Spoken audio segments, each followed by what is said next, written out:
Hello guys, welcome back to my channel vlogs with Shruti. আজ আমি বেরিয়ে পড়েছি আমার এক মাসির বাড়ি যাবো বলে। অনেকদিন হয়ে গেল ঘরে বসে খুবই বোর হচ্ছিলাম, তো সেই কারণে বেরিয়ে পড়লাম মাসির বাড়ি যাওয়ার জন্য।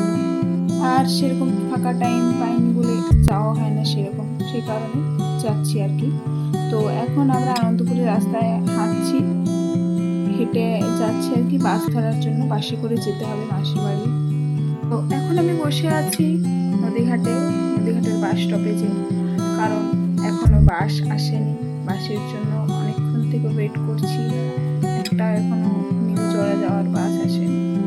তো ফাইনালি গাইজ আমি বাস পেয়ে গেছি এবং বাসে উঠে 5 মিনিটের মধ্যে সিটও পেয়ে গেছি। আমি আর দিদি বসেও পড়েছি।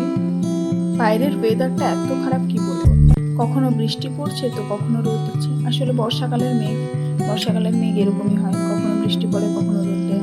তো বাইরের ওয়েদার একদম মেঘলা করে রেখেছে। তো ফাইনালি আমরা বাস স্টপেজে নেমে পড়েছি এবং এখন দাদার বাইকে করে চেপে মাসির বাড়ি যাচ্ছি। দাদা আমাদেরকে বাস স্টপেজে নিতে এসেছিল।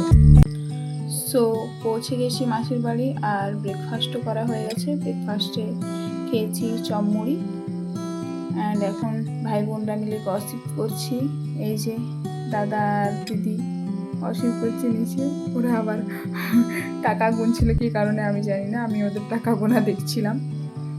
এখন বাজে বিকেল 4টে, আর এখন বেরিয়ে পড়েছি আমরা তিনজনে বাজারে এসেছি। চা খাবো না এটা কি হয় কখনো? চা তো খেতেই হবে।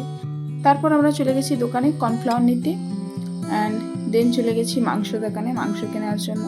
আসলে আজ মেনুতে কিছু স্পেশাল হবে। আমি এসেছি আর স্পেশাল করবে না দাদারা, এটা কি কখনো হয়? কখনো হতেই পারে না। আসলে আমি যতবারই আসি কিছু না কিছু স্পেশাল এরা করে। তো এরপর চলে গেছি সবজি মার্কেটে তারপর আমরা চলে গেছিলাম সবজির দোকান, সেখানে ক্যাপসিকাম নেওয়ার জন্য। তো ক্যাপসিকাম নিয়ে নিয়েছি, এই যে দিদি ক্যাপসিকাম নিচ্ছে। অ্যান্ড আমি ভিডিও করছি দেখে কাকুটা হেসেই ফেলেছে। কাকুটা আর কি অবাক হয়েছে যে আমি হঠাৎ ভিডিও করছি কেন, সেই কারণে। তারপর আমরা ক্যাপসিকাম নিয়ে চলে গেলাম বাড়ি। অ্যান্ড এই যে আমাদের প্রিপারেশন স্টার্ট হয়ে গেছে। তো আজকে রাতের মেনুতে আমরা বানাবো হচ্ছে চিলি চিকেন, মানে দাদা বানাবে আর কি। দাদা ভালো রান্না করতে পারে, তো সে কারণে দাদা বানাবে। তো এই যে চিলি চিকেনের জন্য এখন মাংস ম্যারিনেট করা হবে। আদা ডিম এইসব দেওয়া হয়ে গেছে, ভিনিগারও দেওয়া হয়ে গেল।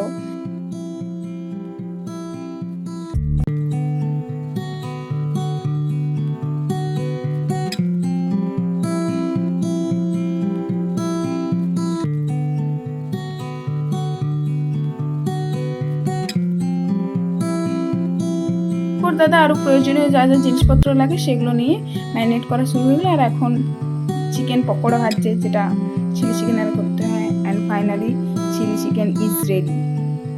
তো রাত্রের মেনুতে ছিল রুটি আর চিলি চিকেন।